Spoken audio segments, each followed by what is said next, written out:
Boom, boom, boom. Good morning, good morning, good morning, good people. It is Wednesday, October the 20th, 2021. This is Wake Up with Ray G, presented by Bets TV. How are y'all doing, good people? In the comments, your boy GQ was up late last night watching my Lakers. Yeah, the NBA grind is a little bit different, Jay. The NBA grind is a tad bit different. I got to get my body used to these games kicking off at like 8:30, 9 o'clock Central Standard Time and rolling into damn near midnight. Did you watch the game last night? Did you watch Brooklyn, Milwaukee? Did you watch LA? My Lakers go down to Steph Curry and the Golden State Warriors. How you doing this morning, bro? I'm good, man. Good morning to everybody in the comments. I did not watch the Laker game. The Laker games are nice. They're fun to watch sometimes, but 10 o'clock start, sometimes you get them at the 10:30 start Eastern time. I just can't be having that. Some of those games run till 1 a.m., 1:30. I'm like, I'm not trying to do that. I ended up being up anyways to, work on the show sheet and get ready for today. But I told myself, you know what? Tap out, watch the Nets game. It was a pretty good game overall. It was not the best game, but I appreciated it because I wanted to watch the Bucks. I watched the whole ring ceremony. That was really cool. Great to see the whole team look up at the banner and stuff. But yeah, the Lakers game, I'm sorry, bro. I'm glad you watched it because I couldn't make it. I had to go to sleep. Yeah, I don't blame you. I don't blame you. So before we get into the games, we're gonna talk Thursday night football. We're gonna talk some other things. Jay, I just want to ask you, man. I'm sitting back yesterday, and I'm thinking about this NFL season, and I'm listening to different sports analysts talk throughout the day, and I just wanted to ask you about Derrick Henry and his chances to win NFL MVP. And I saw a stat yesterday. I think PFF tweeted it out. I don't know who realized it first. I don't know if you saw it, but Derrick Henry clearly leads the league in rushing. Right? Clearly, we know that, right? Like 800 rushing yards. Do you know who's second in the league in rushing? And I'm kind of skewing. Man, that's tough. I'm skewing the answer just a little bit, but it just blew my mind. Like when I saw it, I was like, "What? Who's second in the NFL in rushing?" Well, I'm assuming it's not Nick Chubb. It is Nick Chubb, but if you just take Derrick Henry yards after contact, he would still be second in the NFL in rushing. Like that's crazy, right? Oh my God! If you just strictly took away his yards after contact, he would still be the NFL's leading rusher just after hits. Just after he gets hit, he's still NFL leading rusher. That is ridiculous, man. Yeah. That is even. Oh my God! I know when I saw that. Unfathomable. I was just gonna look up how many more rushing yards he has than how many teams he has more rushing yards than himself. It's probably almost all of them. I think there were I think I saw something. There were like 8 teams that he has more combined rushing yards than by himself. Like 8 teams, man. And then like touchdowns. I know he's got more touchdowns than there are a couple of teams like he's got more touchdowns. It's crazy how good he is, man. Do you think he's got a shot at MVP? Because if you do, I'm gonna lay some money on him. Do you think Absolutely not. I know we talked Absolutely about it yesterday. Not. Because they're not going to win enough games, man. The Titans, we thought they could probably get to that 11-12 range, but I don't think they're going to win enough games. In 2012, Adrian Peterson won NFL MVP, rushing for 2,000 yards, and they went 10-6 that season. I know, but I think that AP has more pull, he's still AP, and wasn't that coming off his torn ACL too? Yeah, it was coming off the torn ACL. Yeah, but it's the story, it was the story, right? But this story could be there's never been back-to-back 2,000-yard rushers, and right now he's on pace for like 2,300 this season. Yeah, would that break the record if he gets 2,300? I don't know what the record is. Adrian Peterson was 9 away from the record. I think it's 20. I think it's 2105. And AP had like 2,097. Like he was 9 yards away. Whatever it was, he was 9 yards away because I remember watching that game. I was in Louisiana at the time. I remember watching that game saying he's about to break it. Like he just needs 9 yards, and he couldn't get those 9 yards. But I mean, he's on pace for 2,300, man. I just marvel at him, man. I went back 21.8 miles per hour on that 76-yard touchdown run. Just incredible, man. Just incredible. But the reality is he will win Offensive Player of the Year, though. Yeah, if he probably will. I don't know. There's really no competition. He won it last year, so I think he'd probably pull Offensive Player of the Year if he can get another 2K. Neither here nor there. we talked about it all day yesterday. NBA drama is the best drama, right? It's the best drama. It's the best drama there is, and we've got more drama out of Philadelphia, more drama about Ben Simmons, and we're just gonna kick off with that right after we drop the morning run. And Jay, I'm gonna let you take it, all right? Wake up! This is the morning run. Run, Forrest, run! All right, Jay, get your boy. Talk about your boy, because you love him. You love him so much. I do. So I love me some Ben Simmons news. Honestly, guys, if there's one thing I'll tell you, let me just speak right into the camera. There's nothing better than the NBA soap opera, but more importantly right now, it's Ben Simmons. Yesterday, Ben Simmons was thrown into practice by Doc Rivers. Why, you might ask? Well, he didn't want to take part in defensive drill. He said, you know what, Doc Rivers? To heck with this. I'm too good on defense. I don't need to play defense. So Doc Rivers said, you know what? Get out. So Ben Simmons put down the ball and he walked out of the gym. Now, Ben Simmons, man, the biggest thing for me let's is get to for real. All right, yeah. So he shows up, right? Let's set the scene. Yeah. There's this off-season drama with Ben Simmons. He shows up, and the first day he's practicing with his cell phone in his pocket, and then yesterday he gets thrown out. Like, come on, give the people, come on, baby. I know, but it's the thing with Ben Simmons is it's not so much the story, because it just reminds me of course of James Harden, right? James Harden, he wore the fat suit. He was not showing up to team meetings and practices and all this stuff. But Ben Simmons, just to me, it comes down to does he have this kind of cachet? And I still don't know if he does. He can still be an asshole. He can still not listen to Doc Rivers. He's not talking to his teammates. He's not interacting with anybody. He's barely showing up to practice. Obviously got kicked out yesterday. I just want to know, can he actually pull this off? Because I really don't think he has the talent to pull this off. I don't think the Sixers are going to let him. I believe they fined him $1.8 million yesterday. So he has not made a dime since returning back to the Sixers. He's been fined every last dollar he would have earned through these practices and showing up to these events, because he didn't play in the preseason game because he showed up late and he had to get screened for COVID and he didn't get cleared in time. So there's all these things with Ben Simmons coming out every day. I just don't think that he has the cachet to pull this off. I think he's going to be sat on the bench, continue to get fined. And if he doesn't play, well, then he's just wasting his career away, because again, he's not James Harden. No one's going to go out of their way to trade for him right away. The Philadelphia 76ers are asking for way too much.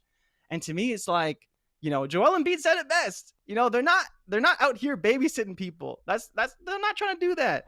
We don't get paid to come out here and babysit somebody. And he dead ass called Ben Simmons being a baby, being childish, running out of practice, not being professional. These are all things that don't get you traded to a franchise you want to play for. James Harden, he did what he did. He was going out. He wasn't in shape, all these things. That's a tactic, but he still was professional. He still showed up to practice. He wasn't the best player, but he did what he had to do, and he was a lot better than Ben Simmons on top of that. So you look at what Ben's doing. He's acting childish. He's acting out. He's trying to get traded, force his way out, but he's doing it in the wrong ways, in ways that are detrimental to his trade value. And that's one of the reasons why I think it's going to be very difficult for them to move him.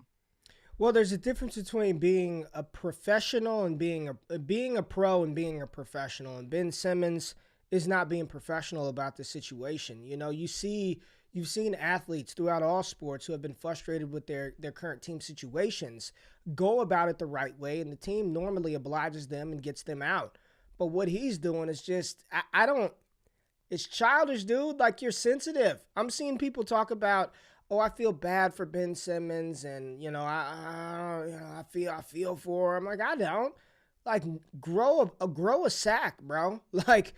Nobody told you to pass that ball when you were dead ass at the rim and could have laid it up.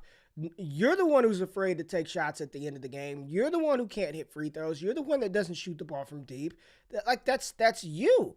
And if that's your game, embrace that game, right? Don't be sensitive when people say to call you out for not taking the shot, for not developing your offensive game. Don't get sensitive. Embrace it. That's who I am. And I'm not comparing the two, but nobody thinks of Patrick Beverley as some offensive scoring maven. Sometimes he gets hot and hits a couple of shots, but he embraced the dog defensive mentality. He's made his family, his generational money for his family, if depending on how he invested his bags, but he embraced who he was. And that was fine. Mm-hmm. But Ben Simmons wants to be treated like he's LeBron James, but he's not. He's not LeBron James. He wants to, And everything that I'm hearing is he's been catered for and babied his entire career. Like his entire basketball life, it's been the Ben Simmons way. And, I mean, he was put on blast. That team was a championship contending team. They were the number 1 seed in the East last year, not Brooklyn, not Milwaukee.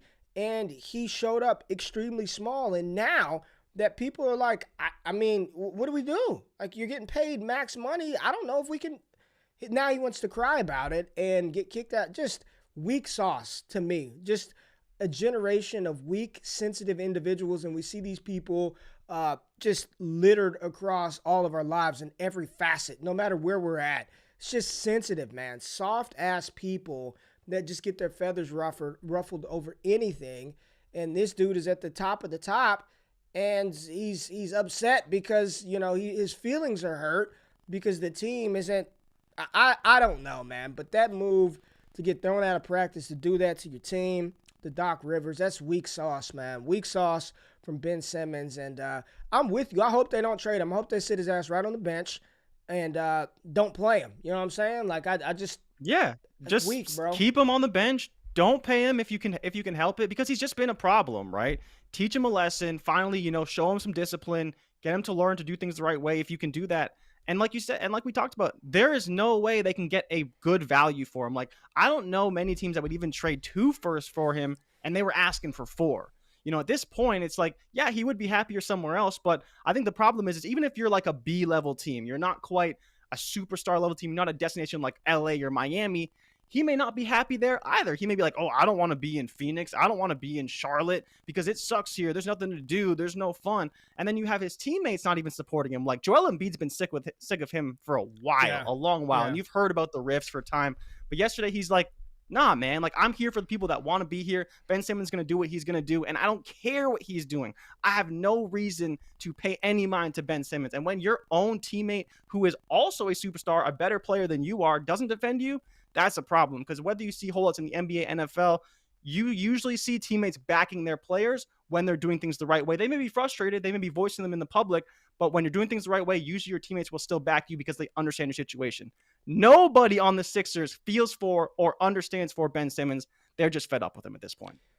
Yeah, just a crazy situation. We'll see how this plays out. But again, NBA drama is the best drama. Now, yes, pivoting to the NFL for a second, some bad news out of Cleveland, more bad news out of Cleveland, and we're not talking about the basketball team. They are complete bad news. But the Browns will be without their top 2 running backs, Nick Chubb and Kareem Hunt, who was placed on IR with the calf injury he suffered in Week 6. What's up with all these calf injuries? Like, what happened this year? It's like lower leg injury, calf injury for Kareem Hunt. And I'm telling you right now, man, I am very concerned about Dak Prescott. I am very concerned.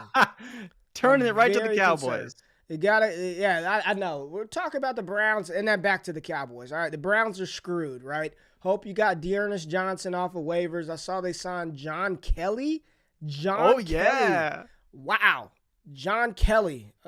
I believe. Am I making that up? Did John Kelly sign with No, Cleveland? He did sign with them. Former was it 4th round draft pick, I believe, out of Tennessee to the Los Angeles Rams. I guess they finally waived him. John Kelly. I know, right? He was the starter actually over Alvin Kamara, for people who don't know that. And now he is a waiver wire wonder potentially in fantasy football.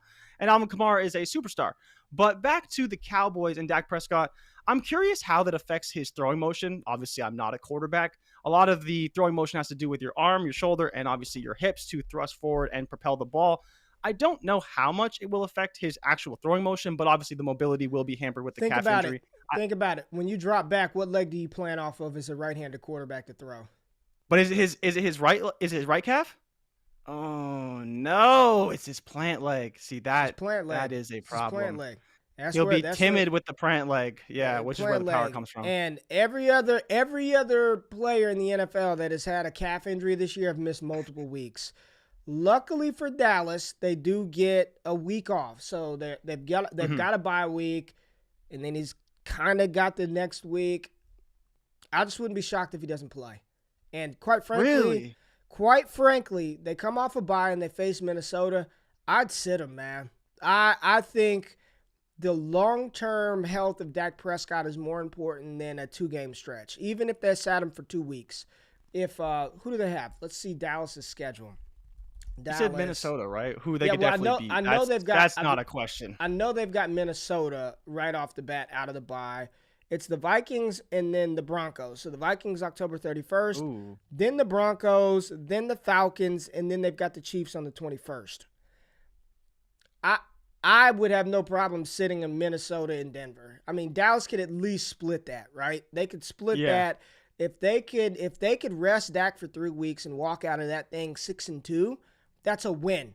That's a win. Now you've got Dak healthy. We just continue to see these coaches, man, like rush these players back, and it just screws them over. Like Christian McCaffrey. I'm glad the Chiefs went ahead and IR'd Nick Chubb. I'd rather lose 3 weeks of Nick Chubb and then have him for the end of the season. Is Nick Chubb on IR?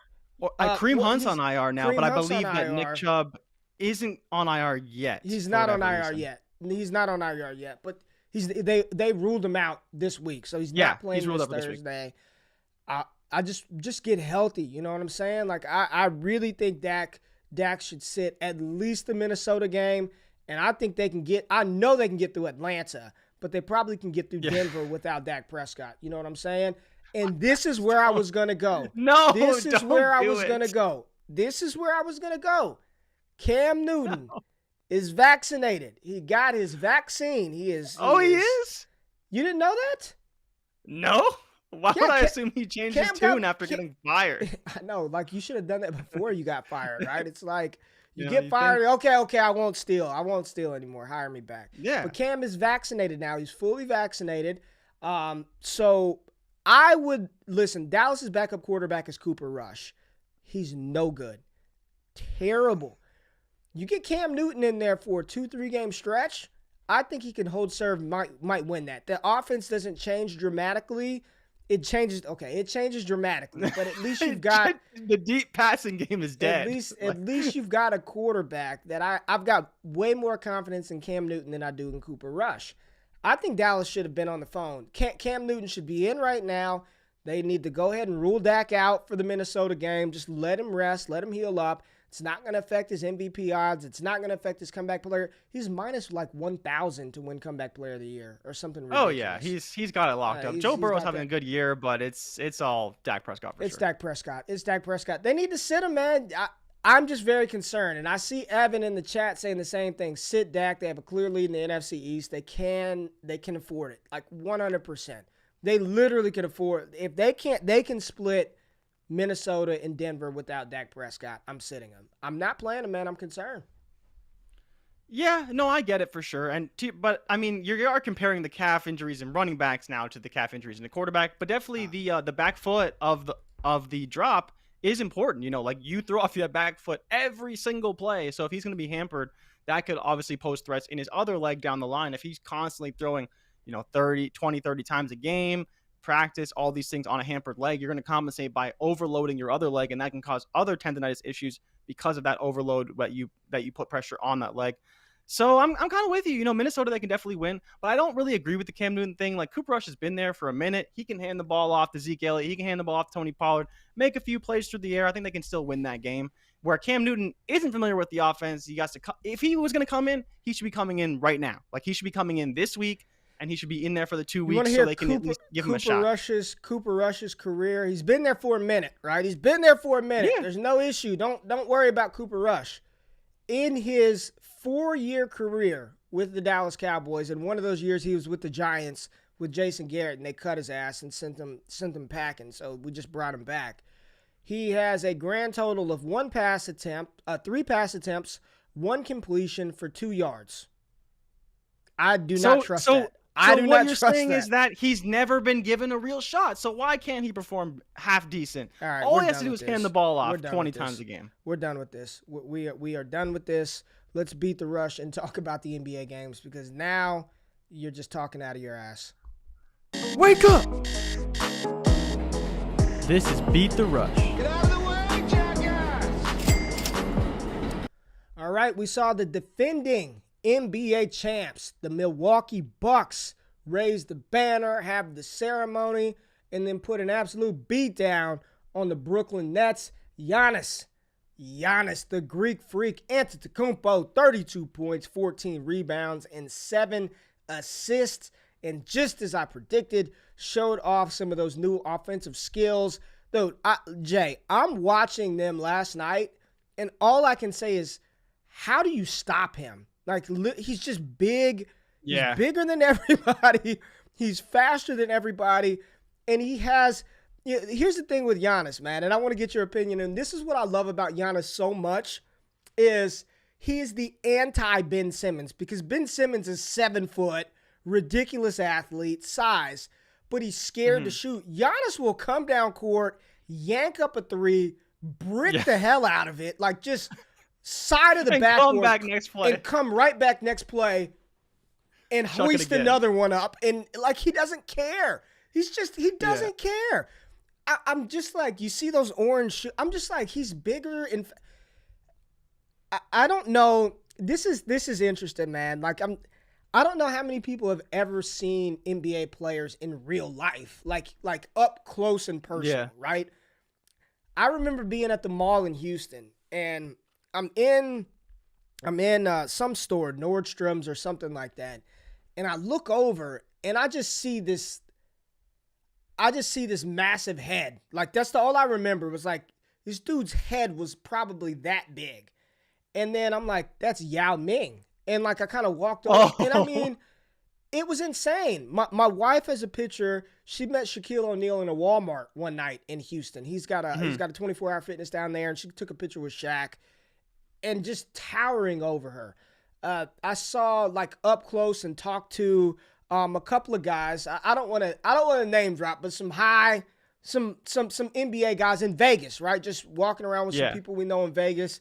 For those of y'all who know kind of my story, like we grew up with DeMarco Murray, so we knew we went to high school. We went to our rival high school, Bishop Gorman in Nevada.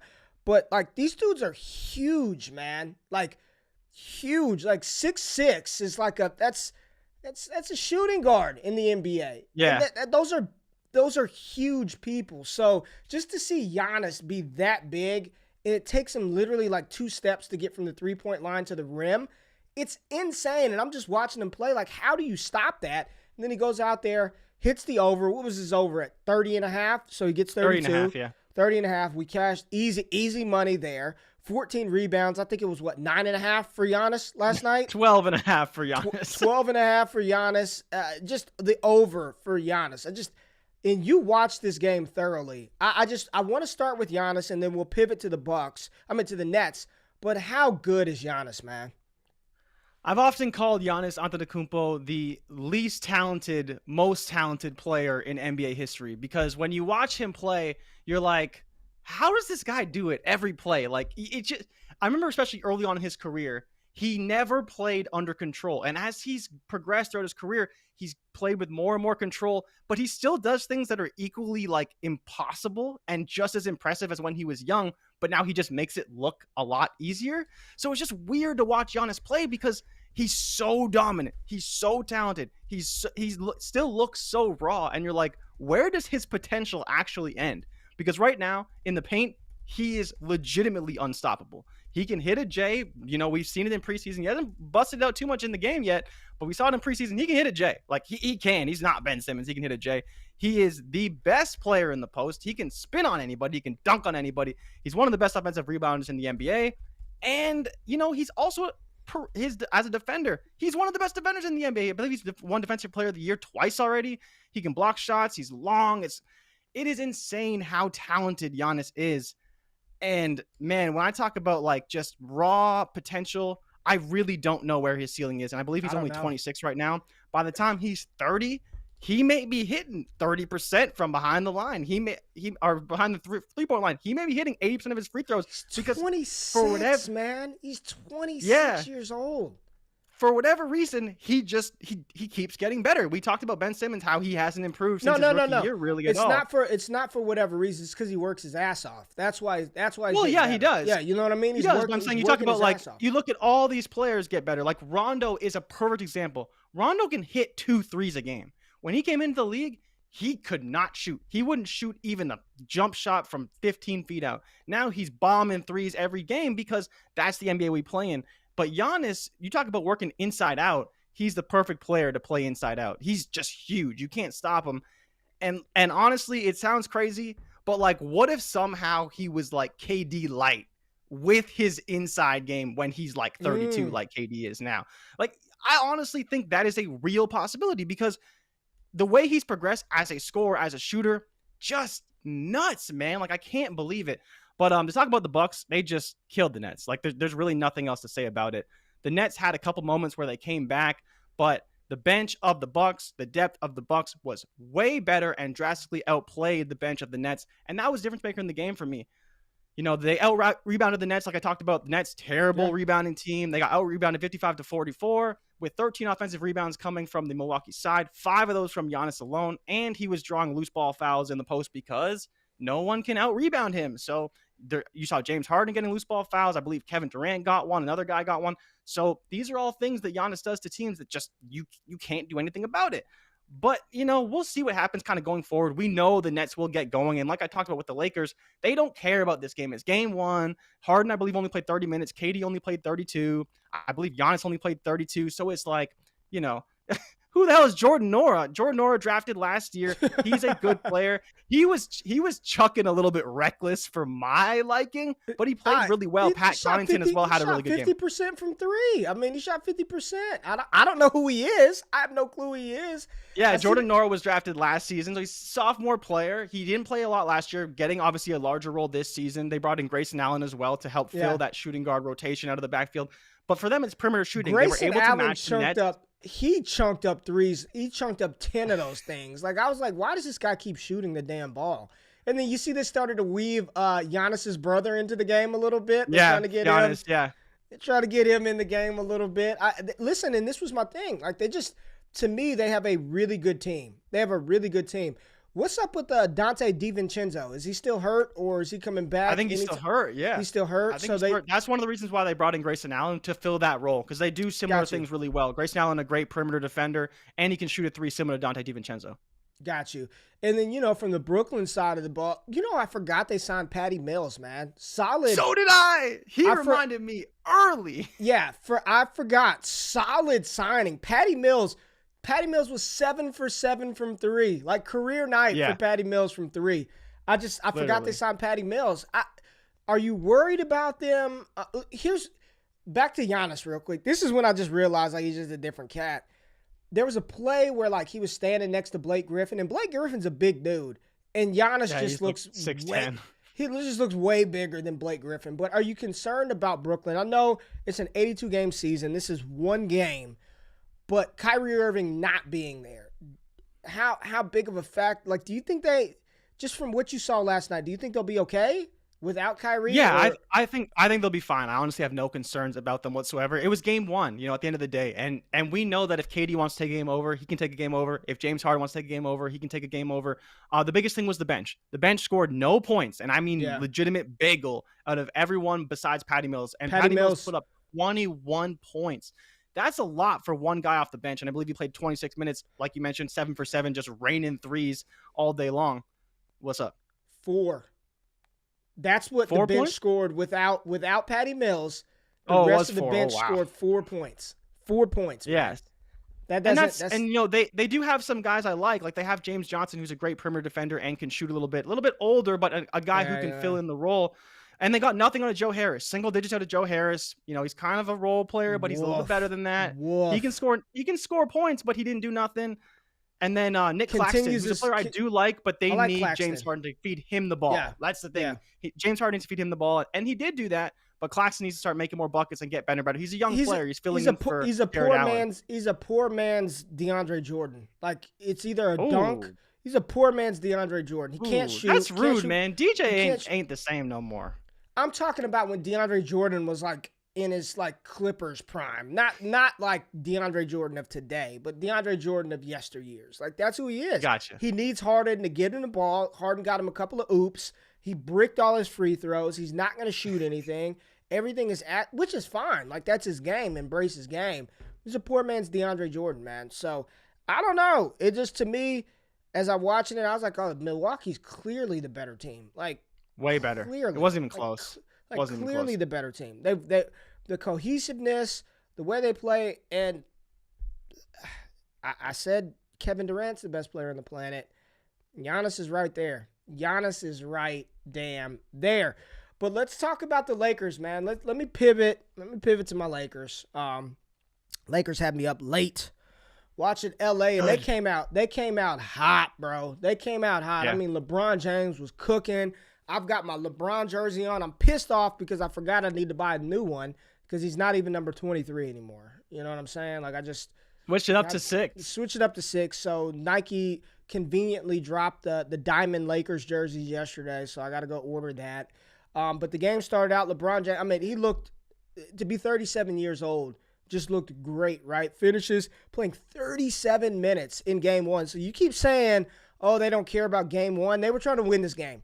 100% they were trying to win at home. All the stars were out. Wayne was courtside. Jack was courtside. Everybody was in the building to see Curry, to see Bron. Like, you kept saying they don't want to win. They wanted to win that game. AD almost played 40 minutes in the game. So you can't tell me they didn't care about game 1. They wanted to make a statement. They wanted to show everybody that all the narrative surrounding the Lakers this offseason was just hogwash.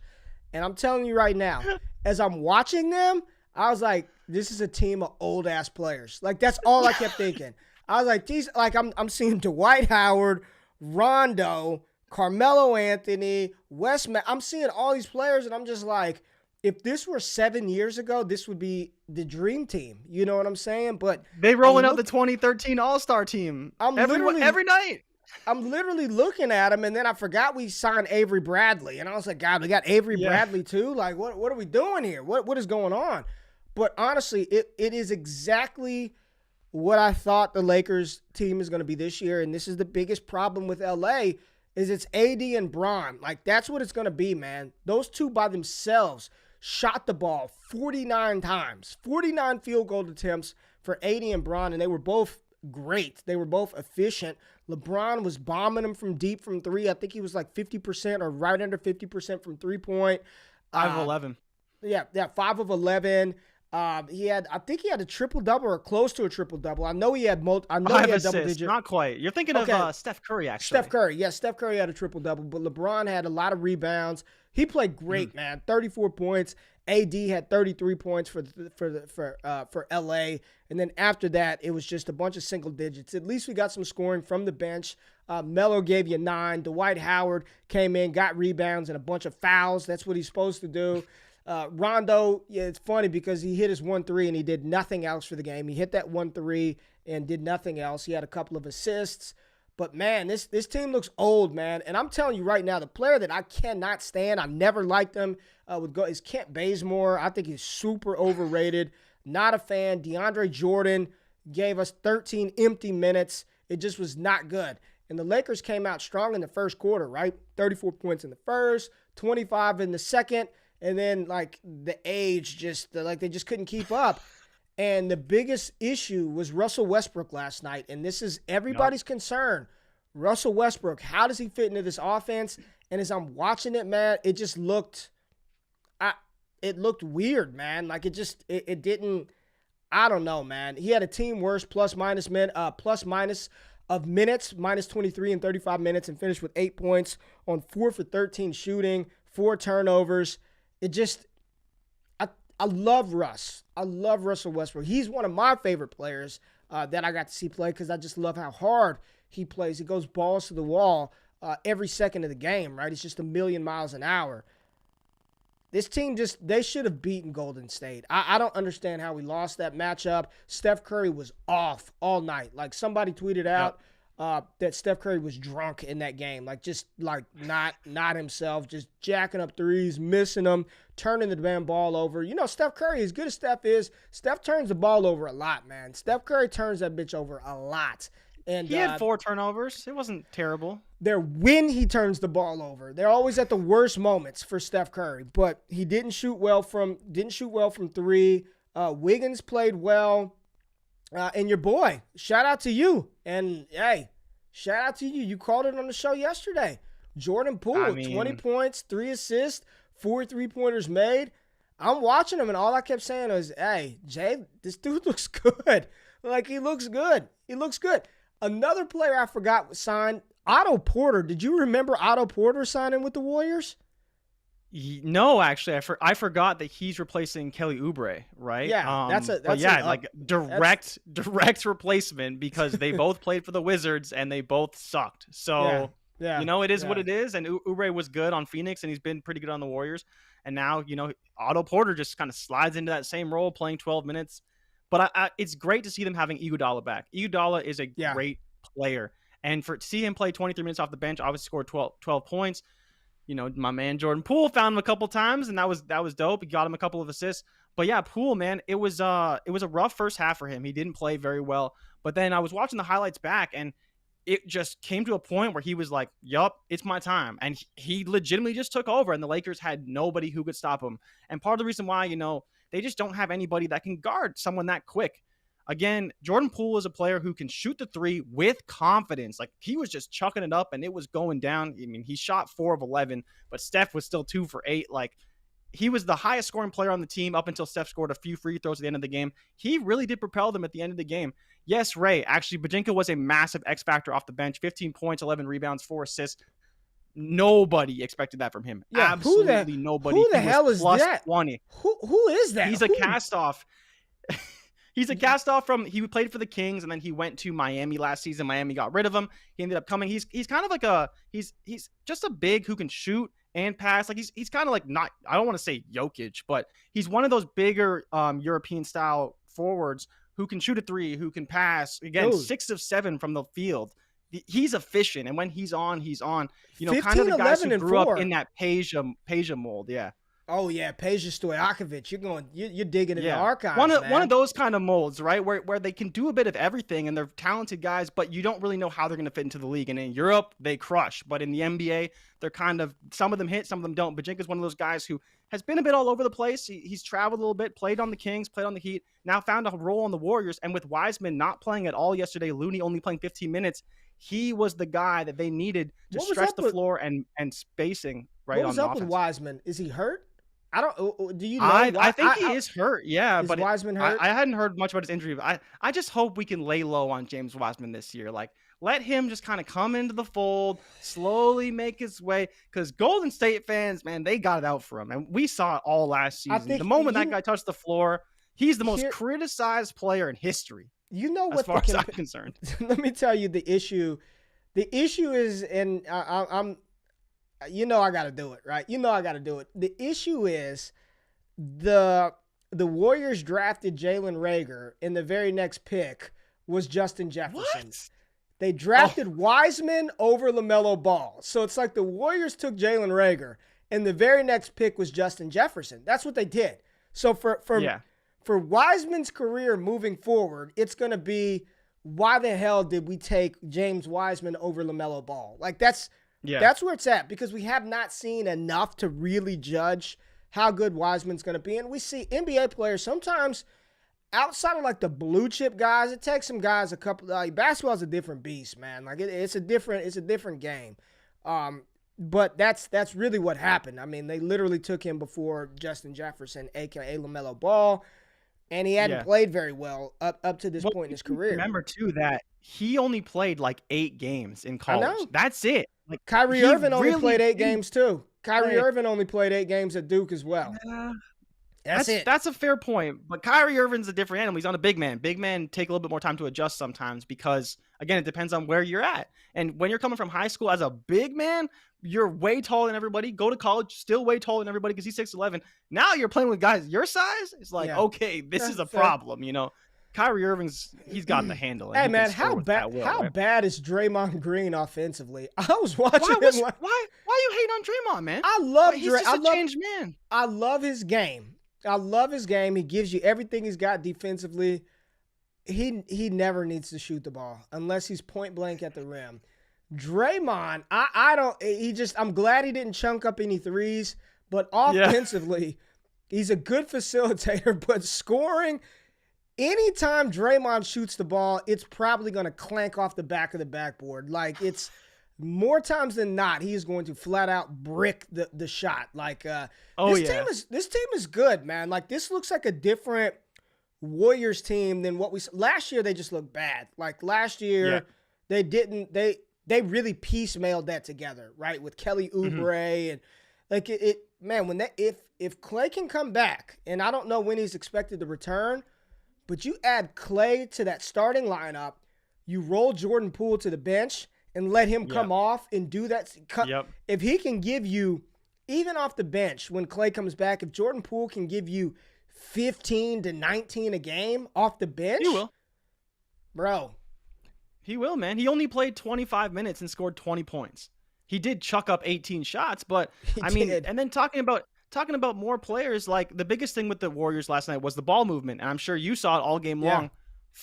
30 assists on 41 made baskets. That's almost 75% of their buckets were assisted on. That's a great team. You know, when you're moving the ball like that, that's winning basketball. Well, that's what the Warriors do. That is only going to increase it. Just whoosh. Swish all day long with Clay. That's what the Warriors do, though. That when they're at their best, they're moving the ball, they're swinging it around. Like there's nothing prettier. There's not a more beautiful play in sports than when the offensive team is moving the ball and then they find the open shot. Like, it's just the ball movement is beautiful, man. When you see that executed, Golden State's good. I have concerns about the Lakers, and I know it's only game one, and Frank Vogel's going to tweak lineups left and right. But we've got to find some more consistent scoring because AD and They need to Bron, shoot better free throws too, man.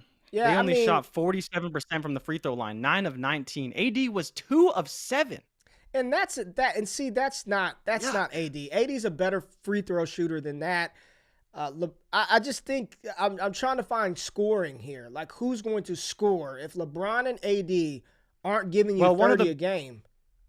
One of the big guys is Kendrick Nunn, right? Kendrick Nunn was out. Yeah. He's a guy who, again, in Miami, people kind of call him the microwave. You know, like, he can get hot, but the problem is he's only offense. Like, they got to outscore people if he's going to be – he's Dennis Schroeder. You know, Dennis Schroeder, again, a guy who can't play defense at all. He's a little better of a facilitator than Kendrick Nunn is, but he can score. Malik Monk can score. You know, you'll have Carmelo Anthony will have better than 9-point games. I told you I don't know what you thought of Melo last night.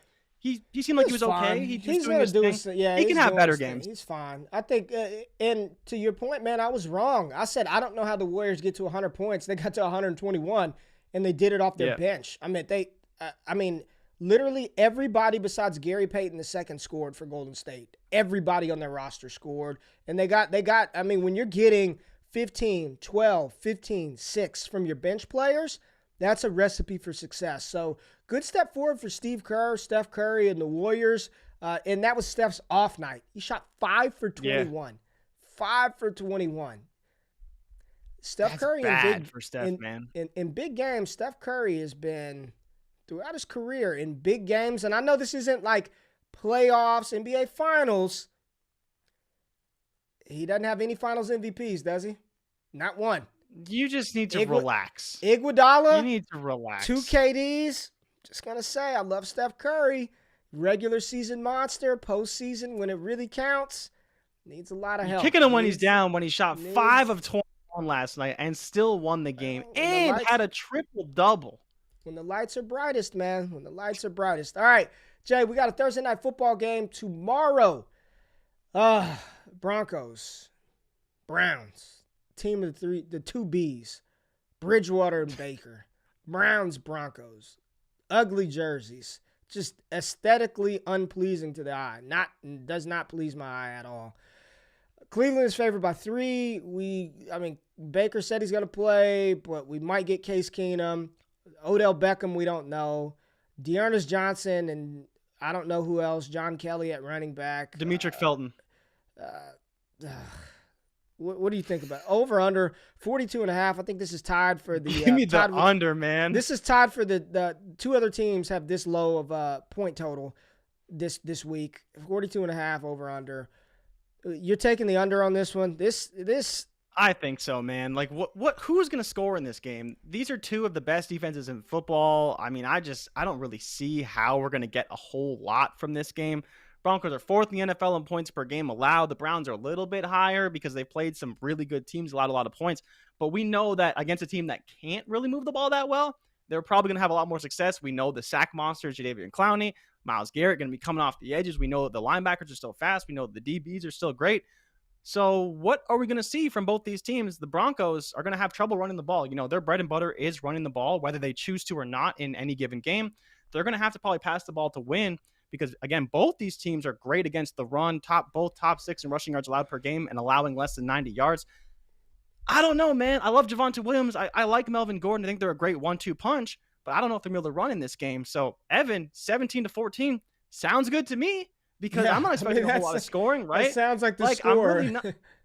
I'm really not. Maybe 21-17 if we get a barn burner out in Cleveland. I don't know what to expect, but I think it's going to take a heroic effort from this Browns defense. I'm taking Denver, and I'm taking them plus the points because I don't believe in Baker. I don't believe in Cleveland. No Nick Chubb. They looked awful. Now they lose Kareem Hunt. On top of that, what the hell are they going to be able to do on offense? Outside of Donovan Peoples-Jones, Odell Beckham Jr. might not even play. Dude, they got very little to be happy with right now in Cleveland. Well, and the issue is there aren't a lot of props for this game right now. So we've got Teddy Bridgewater over under 227. I'm not touching it. I'm not touching it. 1.5 touchdowns. I'm not touching it. Plus 100 to throw a pick. Didn't he throw 3 last week? Yeah, he did. There's a decent bet for one. I do like Javonte Williams over 48.5. I do. I do think because from what I saw, I don't even know if Teddy Bridgewater is 100% healthy because I saw a picture of his media appearance the other day, and then it said the comment was it doesn't sound like Bridgewater knows if he's going to play or not. And I think he is, but clearly he's not 100%. Coming off he has a sore foot coming off a 3 interception game. So if you've got a sore foot, I may look at his rushing yard prop and may take the under on his rushing yard prop. I think Myles Garrett is going to have a field day. If you can jump on Prize Picks and get Myles Garrett, I think his sack is at a half a sack for Myles Garrett. That may be intriguing. Yeah, I think so. I'm almost positive. If you take, it's not. Yeah, he can definitely get home against this defense, or against this offensive line. As they're, what is it? No, I'm looking at Bridgewater. He's at 230.5 on Prize Picks, and Javonte Williams is at 47.5. So I like the over on both of those, man. I'm not gonna lie to you. I like the over on on Javonte Williams. I think he's been building up steam. He's playing better. And plus 210 as an anytime touchdown scorer, pretty good. It's not bad. That's not bad for Javonte Williams. Now you do have you've got Cortland Sutton over under 4.5 receptions. You like this? I like this a lot, actually. So Cortland Sutton has had over 7 receptions in both of his last 2 games. I just think that while I expect them to run the ball a lot, I think they're going to have to move the ball through the air. Teddy is still going to be able to throw the ball whether he has a sore foot or not. He's going to be throwing the ball. Someone's going to have to throw the ball for them to win. And I think Sutton's going to be the primary target again. He's been getting a lot of targets, double digits the past 2 games. Like I said, over 7 receptions the last 2 games. At 4.5, I don't see a reason why I wouldn't put some action on this. Maybe not a lot, but at the same time, it's like Sutton's a pretty good receiver, and he's been showing it week after week, and I think now they're starting to get more and more consistent, more on the same page. I do like Sutton this matchup, and I think that he can easily beat any of the corners that the Cleveland decides to throw at him because he's just too big, too strong, too fast. There's a lot of reasons to like Sutton, and I just think they're going to have to throw the ball, and he can be a chain mover for this offense. And this Cleveland defense has not been nearly as good as I thought it was going to be coming into the season, even with John Johnson, with Greedy Williams. And I saw Greedy Williams was banged up last week. Denzel Ward. It's an exploitable defense, man. Tim Patrick, 3.5 receptions. Tim Patrick's been playing some good football of late as well. Yeah, why not, man? Same type of token, right? Tim Patrick is a lot better than people think he is. I can tell you exactly why not, because this game is shit. That's the why not. But 3.5 receptions, listen, man. You should, but I don't like the game, man. I have no clue. We always talk about let's not just throw stuff out there. We always talk about make the bets tell a story. And I honestly don't know what the story is for this game. If I were right now, if you're asking me what's the story, it's run the ball. Just run the ball. Yeah. Teddy's banged up. It's off of a short week. You've got 10 days rest. Let's try to get in, pound the ball, take a couple of shots to Sutton, hit Fant down the seams, and let's try to get out of here. Let's pick up a win. The Browns are decimated offensively. I mean, think about it. Quarterback, both wide receivers out, both running backs out. They're starting Dearness Johnson. Dearness Johnson, and I get it.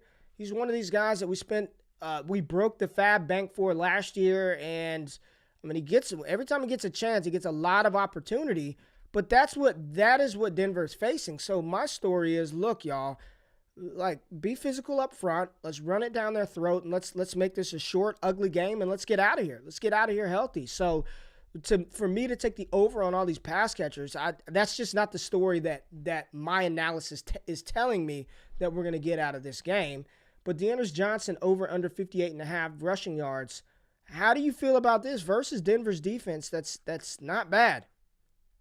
I like it still. So, I like to target bad defenses, especially against the run. And this is a good defense against the run. I believe they're sixth against the run versus Denver, who is fourth against the run right now. Again, under 90 yards a game. But Dearness Johnson's the only show in town, man. I don't think that we're going to see much of John Kelly, if anything. I don't think we're going to see much from Demetri Felton. We may see 25 carries from Dearness Johnson. Yeah. And just so you know, this is actually the first game he's ever started. The first real opportunity he got was, I believe, in week 4 or 5 last season, but it was against Dallas. So we know how great Dallas's run defense was. He had 13 carries for 95 yards. But this game, it will be his first start. And so I think that while, like you mentioned, if we're going to tell the story of the Cleveland Browns and the Denver Broncos are both just run it at each other all day long, I see a scenario where Dearness Johnson could potentially hit 58.5. It's not a crazy high number. The Cleveland Browns offensive line is still 5th in football as far as yards created before contact. So they're still moving these guys, whether it's the Denver defense or not. They're still able to move guys no problem. And so that's why I think that there is an opportunity for him in this game. And he may be getting a ton of carries. To only get 60 yards, that's really just one run and just kind of plodding your way to the rest of it, right? 2-3 yards at a time. And I think that's the only way Cleveland has any shot of winning this game is if they keep it short. We talk about we're already kind of in on the under. Dearness Johnson pounds the ball, Javonte Williams pounds the ball, and they just kind of grind out those yards, just get over 50, 60. I think it's more than beatable for both those guys. See, and Evan this just seems like a game that I wouldn't be shocked if Baker Mayfield was a surprise inactive. You know what I'm saying? I wouldn't be shocked if they're just like, you know what, the offensive line is beat up, OBJ's not playing. I just wouldn't be shocked if Baker's a surprise inactive and they're just like, let's chalk this one up, do what you can, Case Keenum, give Dearness Johnson all these carries. Is there any interest in Demetri Felton, any interest in Donovan Peoples-Jones, who over the last 2 weeks has been playing incredible football? Somebody that, I talked about throughout the draft process, loved the talent at Michigan, loved his high school profile, just was stuck in the old John Harbaugh ways because John Harbaugh has changed. Michigan is actually good this season, top 10 team in the country. But anytime touchdown scorer at plus 300. Do you like that for Donovan Peoples-Jones? And Demetri Felton, much less juice at plus 170 for him.